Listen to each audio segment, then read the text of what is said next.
Obrigada, Sr. Presidente. Depois deste momento mais emotivo, parece-me que também não podemos descurar uma outra matéria que está nestes requerimentos, que tem a ver precisamente com a questão das pescas. Dizia o Sr. Ministro, na sua intervenção inicial, que precisava de uma oportunidade para explicar. E realmente, Sr. Ministro, ouvindo e lendo o teor dos requerimentos e também as explicações que no parco tempo que teve nos conseguiu dar sobre esta matéria, parece-me importante que nos recentremos nesta discussão e a coloquemos em duas vertentes diferentes. Por um lado, explicar o que são swaps, como elas se processam e qual a intervenção política naquela que é as swaps, e também, talvez porque pareceu-me que há aqui algum desconhecimento sobre o facto de ser matéria da competência da DGRM e, portanto, que são competências técnicas, e é importante, se calhar, que o Sr. Ministro tenha aqui oportunidade de dar essa explicação.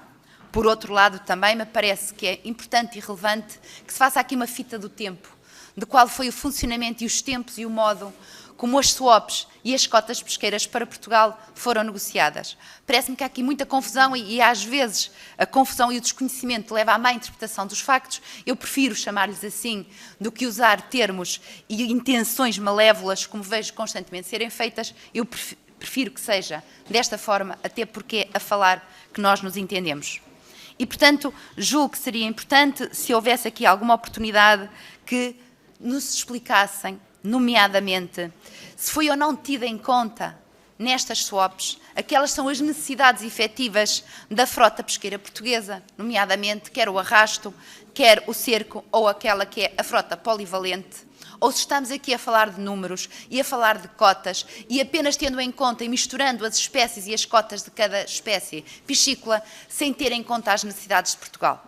Ao longo dos anos, a tradição vem-nos dizendo que há cotas, na cota ibérica, na chamada cota ibérica da sardinha, que ela é atribuída em conjunto também. É bom que se tenha esta noção, e entre Portugal e Espanha, depois é dividida de acordo com as suas necessidades. E, portanto, Sr. Ministro, gostava de se pudesse explicar qual foi o critério da troca da sardinha realmente nesta última troca, para que se perceba qual foi a intencionalidade e qual foi a motivação do Governo para esta troca entre Portugal e Espanha, porque tem dado uma grande polémica e a explicação e a clareza dos atos parece-me que é uma maneira, e a maneira correta, de se trazer à luz e fazer com que as instituições de facto possam ser escrutinadas com seriedade, com verdade e com transparência. E, portanto, esta era a primeira nota, mas também porque ficamos no grupo parlamentar do PSD com a sensação que não se tenha percepção clara das dezenas e dezenas de espécies piscícolas que estão em causa a quando da atribuição de cotas a Portugal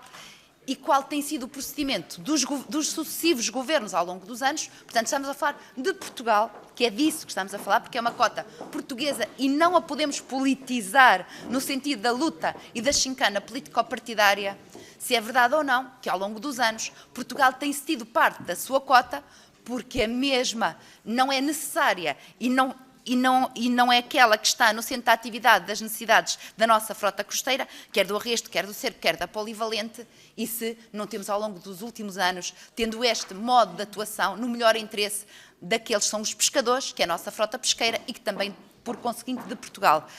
E parece-me, Sr. Ministro, que com isto, estes mal-entendidos que se têm vindo a alimentar dia após dia, seriam importantes da parte do grupo parlamentar do PSD, também porque conhecemos claramente como se processa toda esta swap, toda esta troca de cotas entre países. Não nos restam dúvidas, mas perante tudo aquilo que tem vindo a ser dito ao longo dos últimos tempos, acho que era importante que o Sr. Ministro também tivesse a oportunidade de explicar, esclarecer e tranquilizar os mais inquietos. Muito obrigada.